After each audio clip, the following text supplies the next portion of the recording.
Американская белая бабочка – опасный карантинный вредитель, поражающий около 300 видов растений. В Абхазии она широко распространилась с 1980-х годов и продолжает наносить ущерб сельхозкультурам. В Гаужевском районе началась обработка деревьев от американской белой бабочки и коричневого мраморного клопа. Работы проводятся в селе Дранда силами местной МТС при поддержке Министерства сельского хозяйства и районной администрации.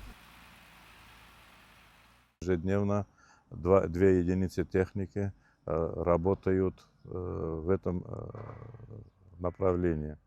Сегодня в селе Дранда проводим выборочные опрыскивания по уничтожению очагов американской белой бабочки. И используем ядохимикаты, которые нам бесплатно выделило Министерство сельского хозяйства Республики Абхазия. Американская белая бабочка особенно опасна для таких деревьев, как шелковица, грецкий орех, яблоня, груша, слива и айва. Даже небольшие колонии гусениц могут полностью оголить деревья, что приводит к значительным потерям урожая. Коричневый мраморный клоп также представляет собой серьезную угрозу, так как он повреждает плоды и листья растений, что может привести к их увяданию и снижению урожайности. Каждое лето в районе наблюдается появление этих карантинных вредителей, что создает дополнительные проблемы для местных фермеров.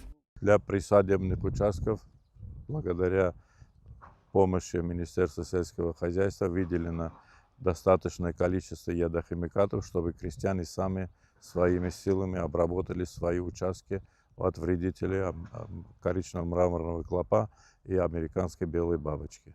Работы по борьбе с американской белой бабочкой и мраморным клопом продолжаются уже 4-й день. Ядохимикаты имеются в достаточном количестве, и основное внимание уделяется обработке обочин дорог, кустарников и отдельно стоящих деревьев, пораженных этими вредителями. Милана Агарба, Камила Джопу, Абхазское телевидение.